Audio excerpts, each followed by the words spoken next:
they said. She won't even remember her own name. My son said it with a smirk, with that half-laugh people use when they think cruelty is clever, and he said it not in anger, not in passion, but in cold amusement, in front of the lawyer, in front of the polished oak desk where my life was meant to be recorded and secured. He said it like I wasn't there, like I was a ghost already, someone to be spoken about in the past tense while still drawing breath, and the sound of his voice settled in me like a stone at the bottom of a well. I heard him clearly, every syllable sharp, deliberate, and I felt my cheeks warm, not from shame, though shame was what he intended, but from something else, something heavier, like realization finally arriving too late.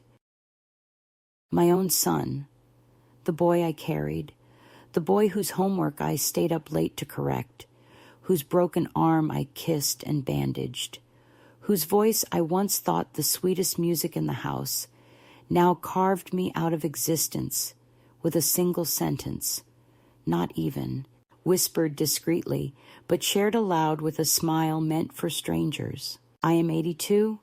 I live above a bakery now, where the scent of yeast and sugar floats through my window at dawn, and I sit by the window with my tea, watching people hurry into lives that don't belong to me. And I think about how easy it was for them, how quick, how casual, to decide that my name, my identity, my place could be erased as if I were a word written in chalk, one swipe and gone. That day, in that office, I wore a navy cardigan and the pearl brooch my husband gave me on our 30th anniversary, because I still believed appearances mattered, still thought if I looked steady, if I looked composed, they might treat me as steady and composed.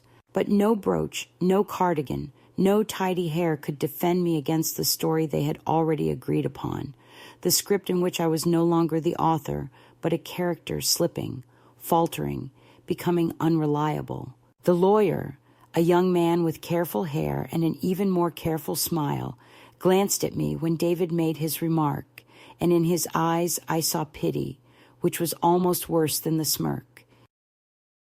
Pity is the handkerchief they place over your face before suffocating you, gentle, apologetic, but final. He asked me routine questions, formalities, but his tone had shifted, shaded with condescension, and I realized then that the battle was already lost before I spoke a word, because my son had planted the seed of doubt, and everyone in the room was ready to water it. I sat there, hands folded, and I wanted to scream, not because they thought I couldn't remember my name, but because I remembered too much of what I had given, too much of what I had been denied, too much of what I had already swallowed in.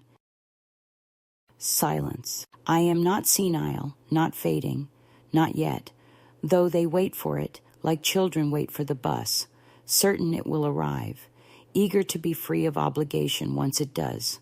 I walk slowly, yes, and sometimes my knees ache so much I have to grip the banister tighter than I'd like, but my mind is sharp, my memory exact, my voice still mine, though they prefer it hushed, trimmed down to polite thank yous and obedient silences. I live alone now, in a rented room above a bakery where the floorboards creak and the walls are thin, but the space is mine. The key in my pocket is mine.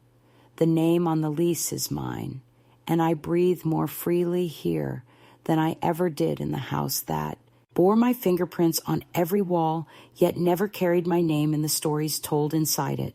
I wasn't always here.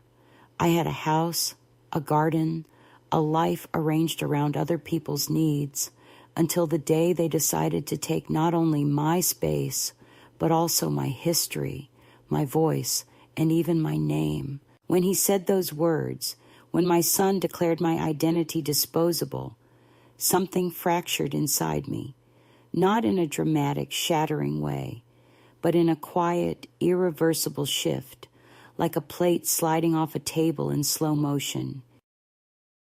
It was not rage that filled me first, nor grief, but a strange clarity, the kind that comes when the mask slips, and you finally see what was always there. I thought of the afternoons I spent ironing his shirts in silence, the mornings I drove him to soccer before my work shift, the nights I skipped dinners so he could eat more, the decades of sacrifices made invisible because they were expected, never counted as gifts, only as duties. And I thought, sitting there in that lawyer's office with my cardigan neat and my brooch shining, that perhaps I had been preparing for this moment all my life without knowing it, preparing for the instant when all the accumulated quiet cruelties would finally speak louder than I ever had. I am not a dramatic woman.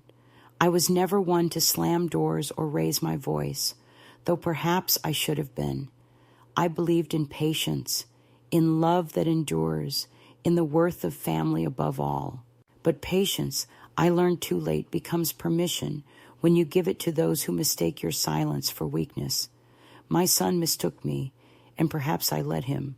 He mistook my memory, my restraint, my politeness, for frailty, for emptiness, for a void he could fill with his own name while erasing mine. He thought my age was his opportunity. He thought my stillness was surrender. He thought wrong. So I sit here now, looking back not at the garden I lost, or the house that was never mine in their eyes, but at the moment that opened the door to something I never expected. Freedom. Cruelty has a way of clarifying the air, of burning away the illusions you carried like heirlooms. When David smirked and said I would not remember my name, I remembered everything, every sacrifice, every bruise of the spirit, every small erasure that led to that moment. And I remembered, too, that names are written by choice, not inherited like debts. So I wrote it down boldly, not in ink that fades, but in words that cut clean. The only name that matters, and his is not here. This is who I am now. Not their fading memory, not their liability, not the guest in their curated life. I am Agnes. I am 82. I am alive, and I am telling you this not to beg for sympathy, not to play at tragedy, but to remind you, woman to woman, that your name is yours until your last breath, and no son, no daughter-in-law, no polished lawyer can take it unless you hand it over. And I am done handing anything over. My name remains. And I will speak it. The defining moment came not with shouting or broken dishes, but with a carefully chosen silence, a silence into which my son and his wife poured their plan like cement. And I sat there, listening, realizing with each passing second that I was no longer a participant in my own story, but an obstacle to be managed. And it was during the drafting of the will, a formality I thought, a necessary but harmless ritual, when the mask slipped entirely, and I saw the architecture of their betrayal laid bare before me. The lawyer's office was warm, the blinds drawn against the afternoon sun, the table polished to a shine, and the air carried the faint smell of lemon polish and stale coffee, an environment designed to convey seriousness and legitimacy.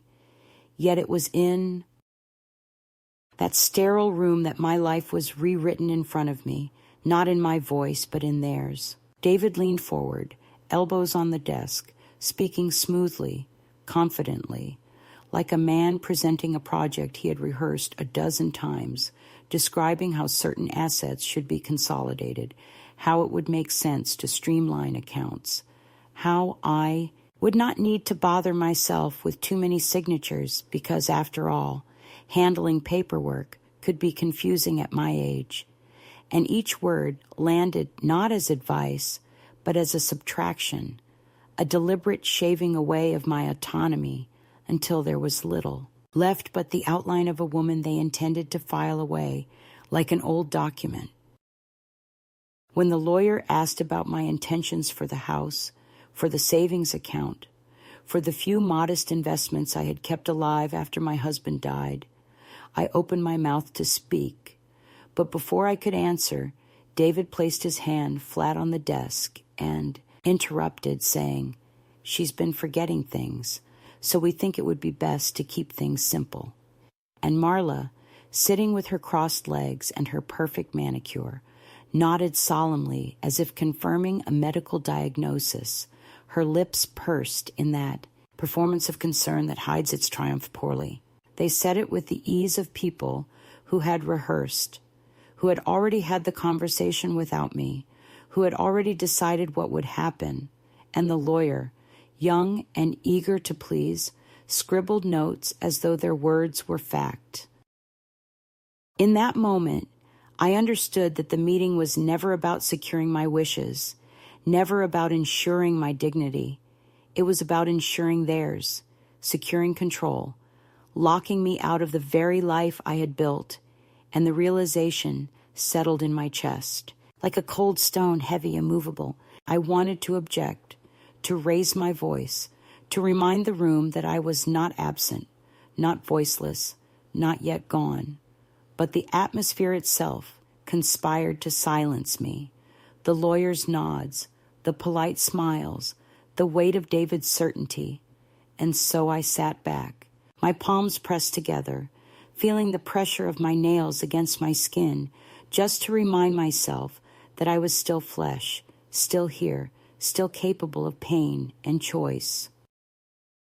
They spoke around me, over me, about me, like doctors discussing a patient sedated on the table, and I realized that this was not a slip, not a misunderstanding, but a choice, deliberate and precise, the culmination of years of small dismissals, finally crystallized into an act of erasure. When David said I would not remember my own name, it was not a joke, it was a strategy, and the lawyer's quiet acceptance was proof that the strategy worked. The true betrayal, though, was not the paperwork, not the maneuvering for assets, not even the cold calculation of inheritance, but the way they stripped me of presence while I still sat breathing in that chair. They did not even grant me the courtesy of pretending my opinion mattered, did not pause to ask me directly, did not leave room for my voice to enter, and in that absence I heard everything. The years of my cooking dismissed as bland, the holidays hosted in my home renamed as theirs, the photos where I was cropped out because I did not fit the aesthetic, the subtle humiliations wrapped in the paper of politeness, until I almost believed them myself. It all gathered in that room, in that hour, in the sound of pens scratching across paper while my life was recorded as if I were a relic too fragile to touch. I did answer eventually, my voice steadier than I felt, saying clearly, "I remember my name," and the silence that followed was sharp, brittle, like glass about to break. David gave a small laugh, dismissive, embarrassed, as if humoring a child, and Marla quickly leaned forward to smooth over the awkwardness, telling the lawyer that stress sometimes made me defensive, that of course I was proud of my independence, but wouldn't it be best for everyone if things were organized properly? And in that moment, I realized there was no winning in that room, no proving myself, because the verdict had already been written before I entered, and all I could do was watch as they dressed their theft in the language of protection. It is one thing to be betrayed by strangers, by colleagues, by neighbors, but to be betrayed by the very child you carried, the child you nursed and raised, is to feel your bones ache with a kind of sorrow that has no medicine, no cure. I sat there remembering his small hands gripping mine when he learned to walk, his tearful face pressed to my neck when he was afraid of thunderstorms, the way he once called me his anchor, his home, and I wondered, as I listened to him barter away, my agency, if he remembered any of it, or if memory itself had become a burden too heavy for him to carry. They wanted to make me the one who forgot, but it was they who had already erased. When the lawyer slid the draft across the desk for my review, the pages thick and crisp, the words neat and final, I felt an almost physical nausea, not because of the clauses and conditions, but because I saw in black ink the reflection of how they saw me, a figurehead, a signature, a shadow. My name was there, yes, but it was not mine anymore. It was a placeholder for their convenience. I picked up the pen, held it between my fingers, and for a moment considered signing, just to keep the peace, just to keep the room calm, as I had kept rooms calm for decades, swallowing myself so that others could breathe easier. But something in me resisted, some old ember of self not yet extinguished. I placed the pen back down carefully and folded my hands, saying nothing, because silence, this time, was not surrender. It was refusal. That was the catalyst, the spark in the dry grass. Not the money, not the house, not the papers themselves, but the realization that I had been written out of my own story by the people I had once believed were its main characters. I walked out of that office that afternoon with my cardigan buttoned and my brooch pinned, my steps slower than I wanted, but my mind racing with a clarity I had not felt in years. The betrayal was complete. Yes, but so was the awakening. They had shown me their hand, revealed the architecture of their intentions, and though they thought they had cornered me, though they thought I was too frail to resist, what they had given me, without meaning to, was the sharp edge of truth, and truth, even when it wounds, can be a weapon. I walked into the fading daylight with the lawyer's card tucked into my purse, David and Marla behind me, already congratulating themselves quietly on a plan moving forward, and I knew, as surely as I knew my name, that the game they thought they had, one had only just begun. For the first time in years, I felt the faint stirrings of something dangerous, something they had not accounted for. Resolve. And resolve, once awakened in a woman who has nothing left to lose, is a force that even betrayal cannot smother. The days that followed the will meeting were not filled with any grand scenes of shouting or confrontation, but with something quieter and far more suffocating, a slow tightening of the rope that I was meant not to notice, and it is this kind of escalation, the kind that arrives softly and without spectacle, that can be the most dangerous, because it seeps into your bones and makes you question whether you are imagining it or whether the walls are truly closing in. When I returned home that evening, David and Marla were unusually attentive, their voices pitched just a little too sweetly, their gestures exaggerated in their politeness, as though they were compensating for what had been said in the lawyer's office, or perhaps rehearsing a version of reality where I was already diminished. Marla asked if I wanted tea, and when I said yes, she brought it already sweetened, though she knows I've never taken sugar in my tea, and when I pointed it out gently, she laughed and said, "Oh, of course, I forgot." A phrase that cut deeper than it should have, because in it was the echo of the role they were scripting for me. The forgetful old woman whose preferences no longer mattered, whose habits were dissolving into irrelevance. The following morning, I went to take my medication, the small assortment of pills that keep my heart steady and my joints less inflamed, and I found that the bottles had been moved from their usual place in the lower cabinet to a higher shelf I could only reach by standing on a stool. When I asked why, Marla smiled as if she were explaining something to a child and said, "We just thought it would be safer up there, so you don't mix them up." I have never once in my life mixed up my medicine, not when I worked 12-hour shifts at the hospital, not when I managed my husband's regimen through his final illness, not even when exhaustion threatened to blur my days into nights. And yet here she was, planting the suggestion that confusion was creeping into my life. David said nothing, only watched from behind his newspaper, and the silence of his complicity was louder than any spoken insult. It was in the small things that the erosion continued. They began repeating back my sentences to me, slowly, as if testing whether I understood the words I myself had spoken. If I said I would like to go for a walk, Marla would nod and say, "A walk? Yes, that's a good idea. A little walk." Her tone identical to the one she used with her children when they were toddlers. And David would glance at me with that tight smile that does not reach the eyes. The smile that says he has already decided. Something about me that I cannot undo. At dinner, when I told a story from years past, a story I had told many times before, they exchanged glances across the table, the kind of glance that carries entire conversations in silence. And then Marla would interrupt with a correction. "Oh, wasn't it actually in 1984, not 1985? Or, didn't Aunt Carol come along too? I think you're misremembering." And each correction was delivered gently, politely, as if she were helping me. But in truth, they were chiseling away at the solidity of my memory, casting doubt on my own certainty, until I found myself hesitating before speaking, weighing whether to share a recollection at all. One afternoon I went into the kitchen and found the stove unplugged.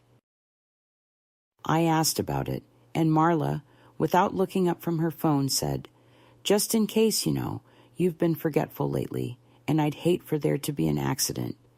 I stood there, the plug dangling uselessly in my hand, and I felt an anger rise in me that was not hot and sharp, but cold and steady, because I had not been forgetful. I had been erased, and the difference is not small. It was not forgetfulness that had unplugged the stove. It was their fear of losing control, their eagerness to prove that I was incapable, and they were willing to manufacture evidence if necessary. I said nothing in that moment, only plugged the stove back in with deliberate slowness, but inside me something began to harden. The house itself began to feel less like a home and more like a stage on which I had been assigned the role of fragile old woman, every movement scrutinized, every silence interpreted, every hesitation weaponized. I caught Marla watching me as I folded laundry, her eyes scanning my hands as if waiting for me to fumble. And when I carried groceries in from the car, David rushed to take the bags from me, saying, "Careful, Mom, don't strain yourself," though I had carried heavier loads 1,000 times before. Even the grandchildren, innocent as they were, began to absorb the script. One evening, my grandson asked during a video call, "Grandma, Mom says sometimes you forget our names. Is that true?" And though he asked it with the open curiosity of a child, the wound of those words was deeper than anything David or Marla had said, because I knew it was not the child's doubt, but their poison echoing through his small voice. And still I stayed silent, or mostly silent, because silence had been my habit, my shield, my way of keeping peace in rooms where I was already invisible. But I began to notice the toll it took, the way I hesitated before cooking, afraid they would accuse me of leaving the stove on, the way I second-guessed my own stories, unsure whether I was inviting correction, the way I began to feel my own certainty waver, not because my memory was failing, but because theirs was louder, insistent, repeated, until it threatened to replace mine. That is how erasure works, not with a single act of violence, but with 1,000 small cuts, each one plausible, each one deniable, until the victim begins to wonder if perhaps the blood is their own fault. It was during one of these days, while dusting the living room, that I found a letter on the desk, half covered by a magazine. It was addressed not to me, but to a legal contact, and though I did not read it in full, the words I saw were enough. Concerns about capacity, guardianship options, power of attorney. My name was there, my life reduced to a problem statement. And I realized then that they were not simply waiting for nature to take me. They were building a case, gathering evidence, constructing the narrative of incompetence brick by brick. The pills on the high shelf, the stove unplugged, the repeated corrections, the glances, all of it was preparation, a slow tightening of a net they would one day pull closed. And in that moment, I knew that if I did not act, if I did not reclaim my voice, I would be erased entirely, not when my memory failed, but while it was still sharp enough to know what was being taken. And yet, even with this realization, I did not confront them directly. I moved through the house with deliberate calm, brewing my tea without sugar, counting my pills carefully, telling my stories to myself when no one was listening, not because I accepted their version of me, but because I needed to preserve my own version quietly, secretly, until I was ready to act. Their escalation was meant to weaken me, but what it did instead was crystallize my resolve, because I understood at last that this was not care, it was conquest, and I would not let myself be conquered without a fight. I waited, patient, outwardly compliant, but inside I was gathering myself, waiting for the moment when silence would no longer be a shield, but a weapon. The escalation had begun, but so had my awakening, and though they did not know it, every act of dismissal, every small cruelty was sharpening me into something they would one day regret unleashing. It was in the middle of that long season of doubt and quiet suffocation that something shifted in me, not like the sudden crack of a thunderclap, but more like the slow turning of the tide, a change that at first felt imperceptible, yet, once it began, there was no way to stop it. I remember the exact evening when it happened, not because of any dramatic scene, but because of how ordinary it was. The house was hushed, the grandchildren asleep, David in his study scrolling endlessly on his phone, Marla watching a series on television with the volume low, and I was sitting at the kitchen table with a cup of tea growing cold, staring at the neat rows of magnets on the refrigerator. One of them was a souvenir from a trip we had taken when David was 10 years old, a plastic lighthouse with chipped paint, and I remembered how he had begged me to buy it at the gift shop, promising he would treasure it forever, and yet here it was, forgotten among a dozen others, its meaning erased, its story untold. And I thought to myself, if a lighthouse can be reduced to decoration, why would they hesitate to do the same to me? Something in me rebelled at that thought, quietly but decisively. The next morning, I rose earlier than usual, long before anyone else stirred, and I went for a walk. I had not done that in years without announcing it first, without explaining myself, but that morning I simply put on my coat and stepped outside. The air was brisk, the kind that clears your lungs, and as I walked through the neighborhood, I realized that no one stopped me, no one asked where I was going, no one even noticed, and in that invisibility, I felt something unexpected.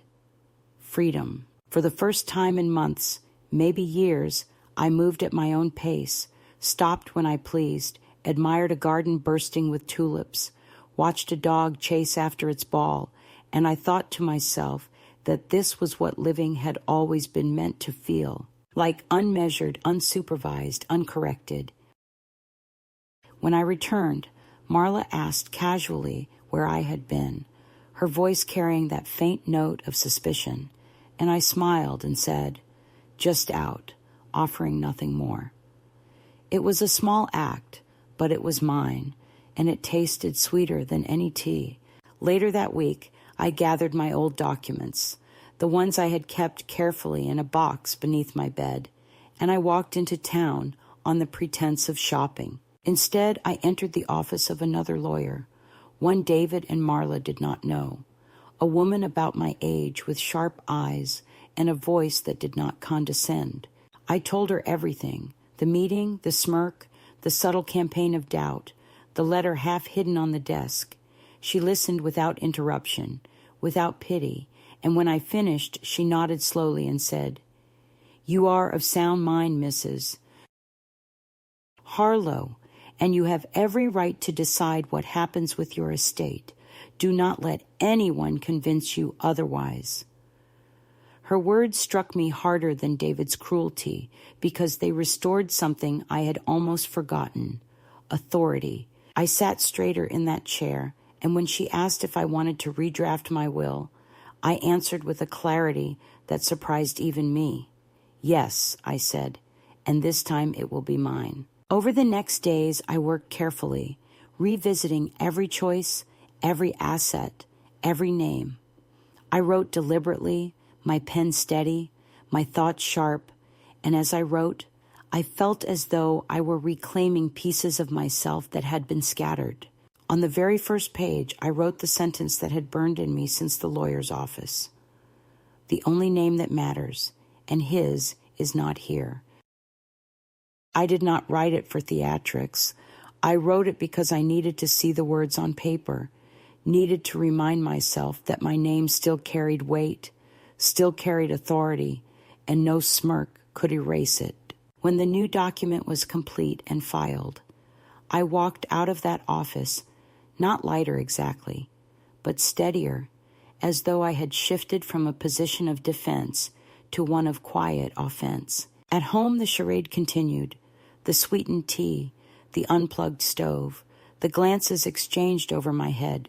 But now I saw them for what they were: not proofs of my decline, but performances staged to build their case. And seeing them as performances gave me strength, because I realized that actors must rehearse when they are uncertain, and their constant rehearsals revealed more about their insecurity than about my supposed weakness. I began keeping a notebook, not a journal in the sentimental sense, but a record, noting each incident, each remark, each manipulation. At first it was just for myself, a way to keep my memory sharp and unshakable. But over time, the act of writing became something else, a reclamation of narrative. They wanted to define me as forgetful, but each page proved otherwise. There were moments when the old habits of silence returned, when I thought perhaps it would be easier to yield, to let them take what they wanted. But then I would remember the taste of that walk, the weight of the lawyer's steady gaze, the sight of my own handwriting across the page, and I knew I could not go back. Something had shifted, not only in my legal papers, but in my soul. I began to see small opportunities for resistance, refusing to drink the sugared tea, cooking a meal without asking permission, correcting a detail in a story, and refusing to be corrected in turn. Each act was small, but together they built a rhythm of defiance, and with each one I felt a little more like myself again. The shift was not about revenge, though I would have been forgiven for wanting it. Nor was it about punishing them for their cruelty. It was about recovering the ground of my own existence, reclaiming the space they had quietly stolen. I no longer saw myself as waiting for their validation, their approval, their recognition. I saw myself as someone living in parallel to them, sharing a roof perhaps, but no longer bound by their script. And though they did not yet realize it, the tide had turned. I was no longer the woman they believed they were slowly erasing. I was the woman who remembered everything, who wrote it down, who took walks without permission, who signed papers in her own hand, who smiled when asked questions but withheld answers, who had shifted from silence as surrender to silence as power. That was the midpoint of my story, the quiet but decisive moment when I stopped measuring myself by their perception and began measuring myself by my own steadiness. They believed they were tightening the noose, but I was loosening the knots from within, preparing for the day when I would step entirely free. The shift was not loud, not visible to them, but it was everything, because once a woman remembers her own authority, no smirk, no correction, no carefully staged performance can take it away again. It did not take long for them to sense that something had shifted in me, even though I said nothing and changed very little on the surface, because families, especially those that feed on control, have a way of sniffing out resistance even when it hides beneath polite smiles. Perhaps it was the steadiness in my gaze when Marla corrected me at dinner. Perhaps it was the way I refused to hesitate when pouring my pills, or the way I walked into rooms with my head held a fraction higher than before. Or perhaps it was the simple fact that silence, once transformed from submission into refusal, carries a weight that unsettles those who thrive on easy victories. They did not know what had changed, but they felt it, and in their unease, they began to press harder, as if by increasing the pressure, they could return me to the compliant role I had played for so many years. The first sign came in the form of a conversation staged carefully one evening after supper. David lingered at the table while Marla stacked the dishes with exaggerated gentleness, and I knew from the set of his shoulders that he had rehearsed something. He began with a sigh, the kind that signals disappointment rather than anger, and he said, "Mom, we're worried about you." He did not look me in the eye when he said it, but fixed his gaze on the table as though the wood grain might provide him courage. Marla added quickly, "Yes, we've noticed some things, little things, and we just want to make sure you're safe." I asked what things, and David cleared his throat before saying, "Well, sometimes you repeat yourself. Sometimes you forget dates. Sometimes you leave the kettle on." None of it was true, or at least not truer than it is for anyone who lives a full life and carries more in their memory than can be sorted neatly. But the accusation hung in the air like smoke, poisonous and persistent. I wanted to shout that it was they who unplugged the stove, they who moved the pills, they who repeated my words back to me as if I were a child. But I knew better than to waste truth on those committed to their performance. Instead, I said calmly, "I remember what matters," and watched their discomfort bloom, because truth, when delivered without defense, can be more unsettling than any denial. They did not stop. A few days later, I received a letter in the mail, not addressed directly to me, but forwarded through the family's shared box, an official-looking envelope from a medical office. It was a scheduled appointment for a cognitive evaluation, arranged, of course, by David and Marla without consulting me. When I asked about it, David said smoothly, "It's just routine, Mom. Nothing to worry about. Lots of people your age have them." As if age itself were justification enough to place me on trial. I held the paper in my hand, felt the weight of its presumption, and said, "I will not go," my voice quiet but unwavering. David's face tightened, the way his father's used to when he encountered resistance, and he said, "It's for your own good." I answered, "Then let me decide what my good is." And the silence that followed was thick, because he had no answer that would not reveal the truth of his intentions. Marla tried another tactic, one cloaked in warmth. She brought me flowers one afternoon, bright yellow lilies in a vase, and placed them on my dresser with a note that read, "We just want what's best for you." The gesture might have seemed generous to an outsider, but I saw it for what it was. Guilt, wrapped in petals, an attempt to soften me into compliance. I thanked her politely, admired the flowers for their beauty, and then later, when I was alone, I carried them to the kitchen, removed the note, and dropped it into the trash. I kept the flowers because they were innocent, but I refused to keep the lie that came attached. The escalation grew sharper when the grandchildren became involved again, this time not by accident, but by intention. One evening at dinner, my granddaughter looked at me and asked, "Grandma, is it true you can't remember our birthdays anymore?" I felt the blood drain from my face, not because the question was true, but because I could hear Marla's phrasing in her voice, the seed planted deliberately.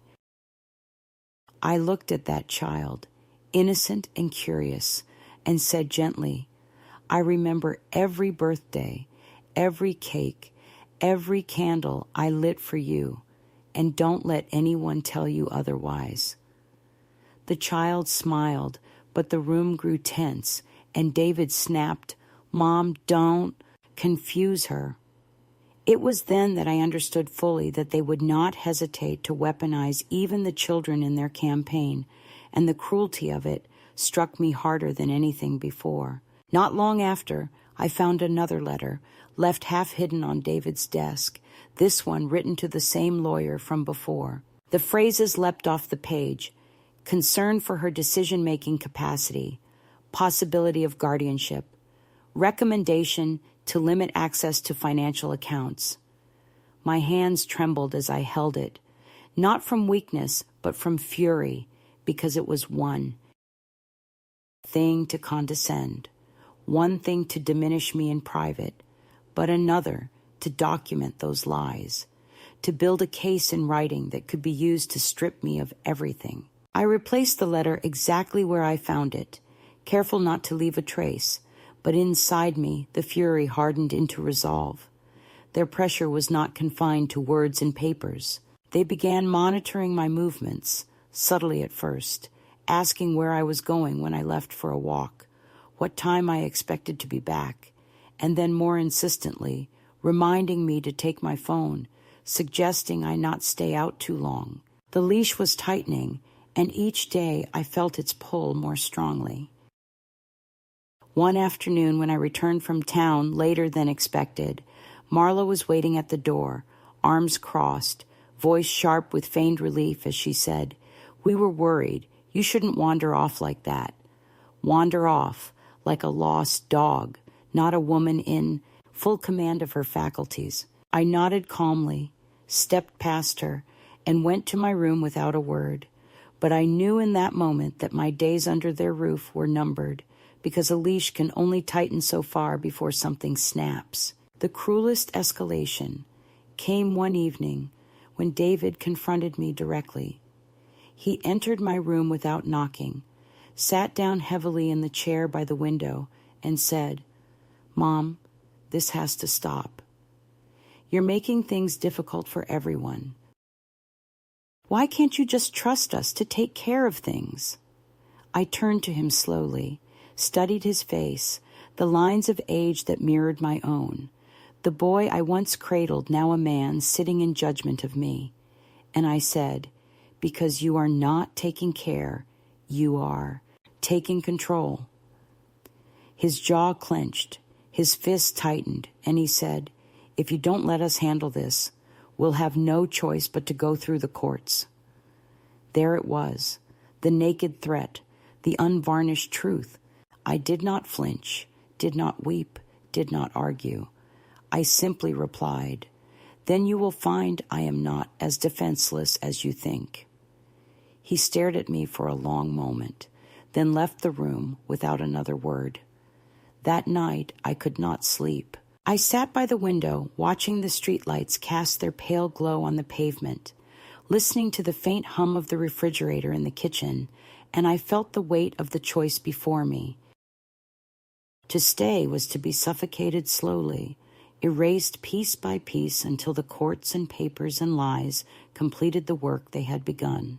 To leave was to risk uncertainty, to step into a world that had grown unfamiliar to me, to carve a place alone at an age when society insists you should be grateful for scraps of attention.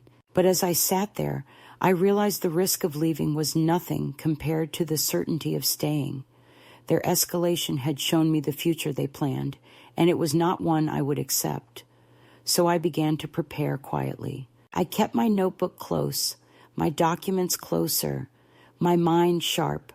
I took walks not only for air, but for reconnaissance, noting places to which I might go, people I might trust, resources I might still claim. I held my silence at dinner, but inside I was plotting the only kind of resistance left to me: departure. They thought they had won, that their pressure was working, that the slow campaign of doubt had taken root. They did not see that their escalation had backfired, that in pushing harder, they had pushed me not into submission, but into a clarity so strong it left no room for fear. The second escalation was their attempt to cage me, but cages, once recognized, can be broken. They had revealed their hand fully, shown me their intentions without disguise, and in doing so, they had awakened in me not despair, but resolve. I was no longer the woman who waited quietly to be erased. I was the woman who would leave before they could finish the work, who would walk into uncertainty with her head high, rather than remain in certainty with her dignity in shreds. The escalation was theirs, but the awakening was mine, and though they could not yet see it, the tide had turned forever. The moment of climax did not arrive in the form of a dramatic confrontation filled with raised voices or slammed doors, as perhaps they had expected if they imagined me finally breaking down under the weight of their pressure, but in something far quieter and far more final, because real decisions are not made in fury, but in clarity, and by the time it came, I was clear. In a way I had not been in decades. The breaking point was the letter I drafted with my own hand, sitting at the small desk in my room, with the steady scratch of my pen against the paper, every word deliberate, each phrase carved out of the stone of my resolve. And when I finished, I knew it was not only a letter, but a declaration of independence, the kind that could not be revoked or softened by apology. I addressed it to David, but I knew the words were meant for more than him. They were meant for the woman I had been, who had remained silent too long, for the version of me who allowed herself to be diminished in the name of peace. The letter was short, no longer than a page, but in its brevity was its force, because I did not waste ink on explaining myself to someone committed to misunderstanding me. I wrote, "This is not about memory. This is about what I choose to remember and what I choose to protect. And I choose to protect myself, even from you. My name is mine, my decisions are mine, and from this day forward, you will not have them. The only name that matters is mine, and yours is not written here." I signed it clearly, with the steadiness of a hand that had washed dishes, stitched hems, wiped tears, carried bags, written checks, and never once failed to provide, and the sight of my signature at the bottom of that page filled me with a satisfaction sharper than any applause.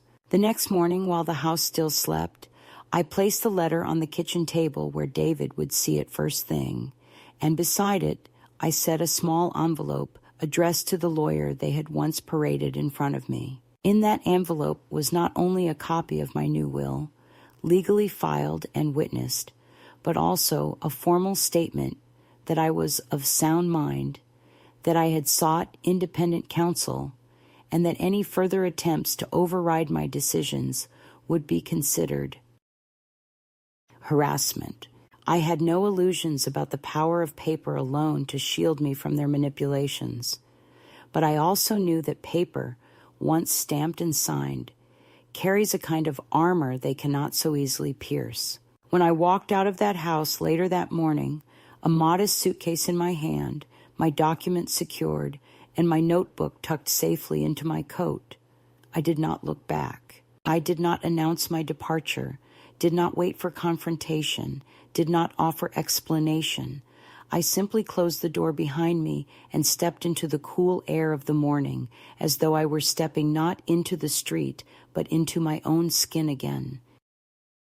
I had arranged for a cab to meet me at the corner, and as I slid into the back seat, I felt a calmness descend on me, not joy, not even relief, but something deeper, the certainty of having acted. For too long my life had been lived in hesitation, in the spaces between their expectations, but that day I crossed the threshold into something irreversible. I did not leave without thought of the consequences. I knew David would rage, that Marla would dramatize, that the grandchildren would be told stories about their grandmother wandering off, ungrateful, confused. I knew the phone would ring, the letters would come, the accusations would circle like vultures.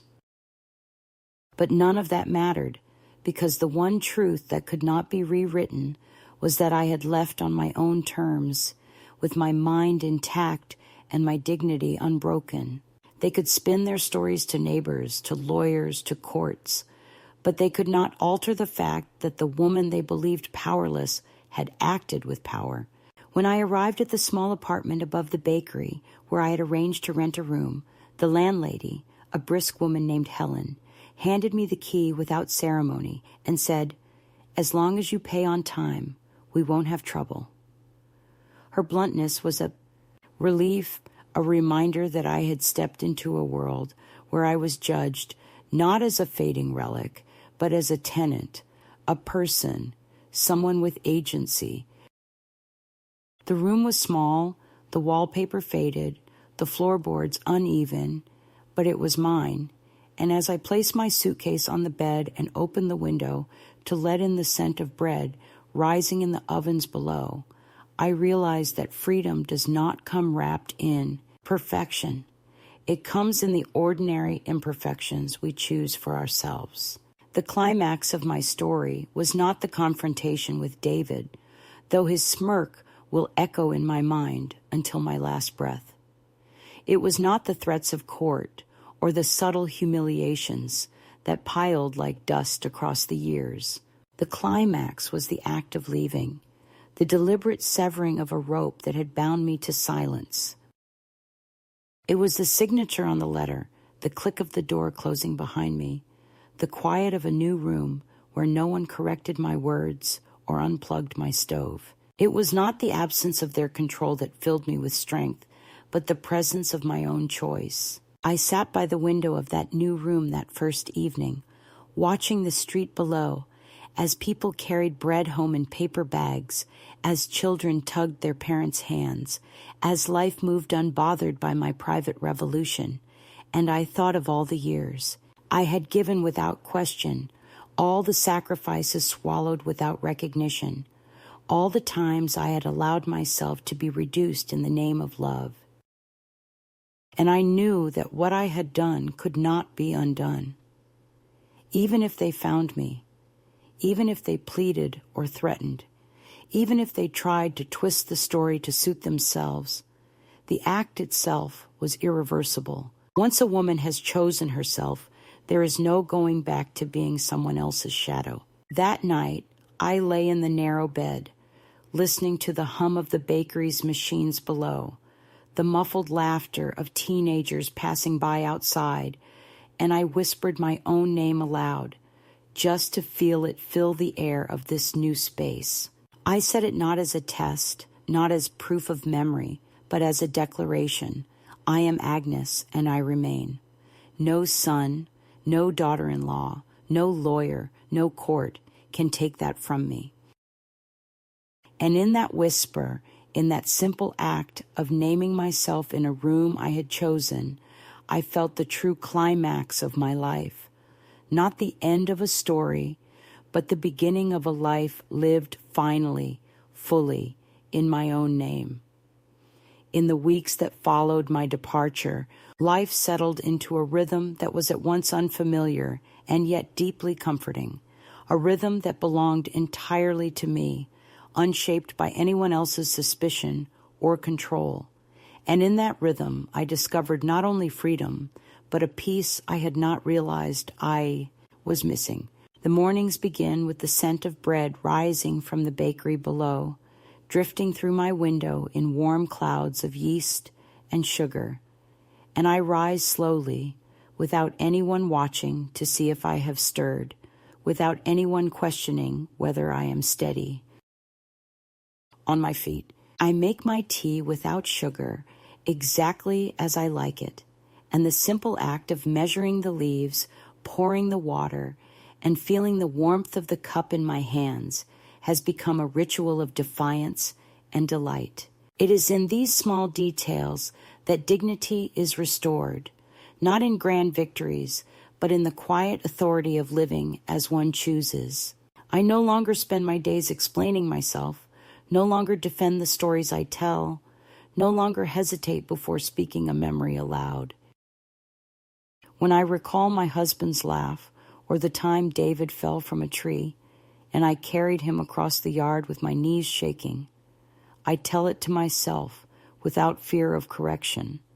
And in that act, I reclaim not only the memory, but my right to be the keeper of it. The notebook I kept during those months of erasure has now become something different. Not only a record of their cruelty, but a chronicle of my endurance.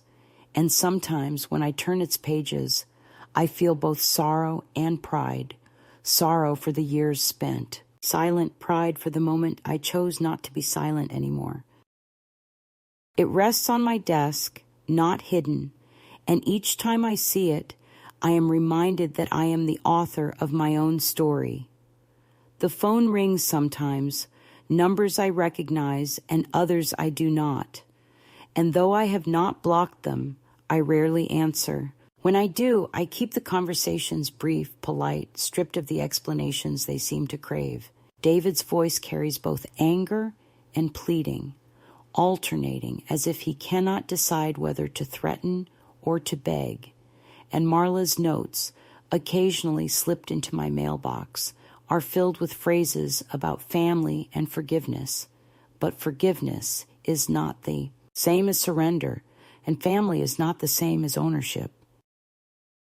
I do not hate them, even now. Hate is too heavy a burden, and I have carried enough. But I no longer give them the power to name me, to define me, to diminish me.